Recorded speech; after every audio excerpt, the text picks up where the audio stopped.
Alors, donc, comment on satisfait le client quand nous avons des prestations de services ou des produits que nous vendons? La première des choses que je devrais vous demander d'avoir comme réflexe, le premier réflexe, c'est d'avoir un cadre agréable. Un cadre, notre siège, notre showroom, notre comptoir, que ce soit la forme, quelle que soit la forme, doit être un endroit qui accueille, qui est bon à vivre, un bon endroit qui peut accueillir le client. Donc, il va donc toujours aménager, quel que soit l'étendue de l'espace, un petit endroit où le client peut attendre, il peut être assis pour patienter, par exemple, quand nous sommes un peu occupés à un autre client. Ce cadre-là, donc, permettra à ce client-là de pouvoir, donc, se sentir chez lui, bien à l'aise, tout et tout.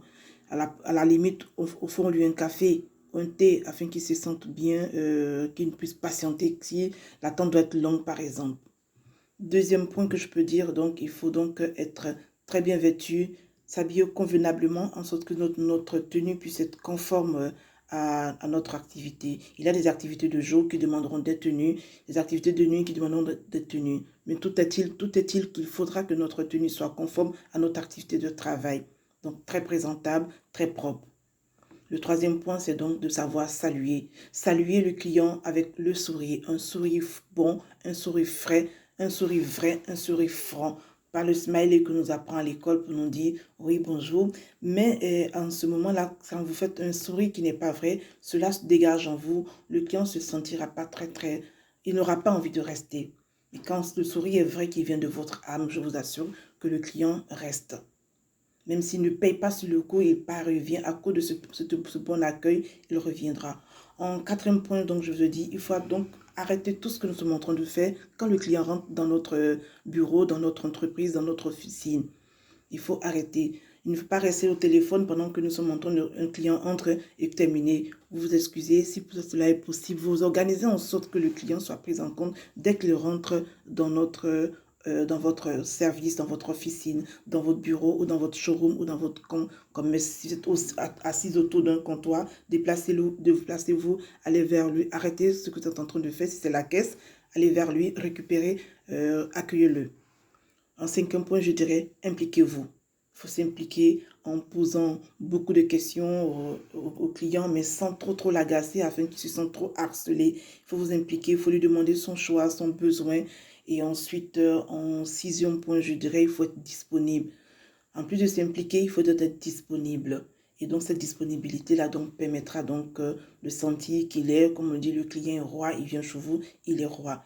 Et le sixième point que je peux dire, il faut donc démontrer que nous maîtrisons notre activité, que nous la connaissons, nous maîtrisons notre prestation de service, nos produits que nous vendons, afin que le client ne se sente pas perdu.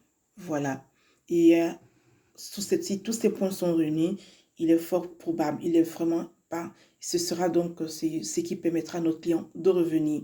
Sur le champ, le client peut ne pas acheter, mais il peut partir et avoir une bonne impression de votre officine, de votre bureau, de votre comptoir, de votre commerce, revenir ou même le conseiller à d'autres personnes. Sachez que un client satisfait, on parle à plusieurs personnes. Mais un client qui n'est pas satisfait non plus, on parle à plus de 10 personnes, 15 personnes parce qu'il n'a pas ce qu'il attendait. Alors, ne perdons pas les clients pour lesquels nous avons ouvert. Nous avons déposé un CV quelque part, nous sommes embauchés pour un service vente, un service client et nous n'arrivons pas à vendre. Cela est difficile.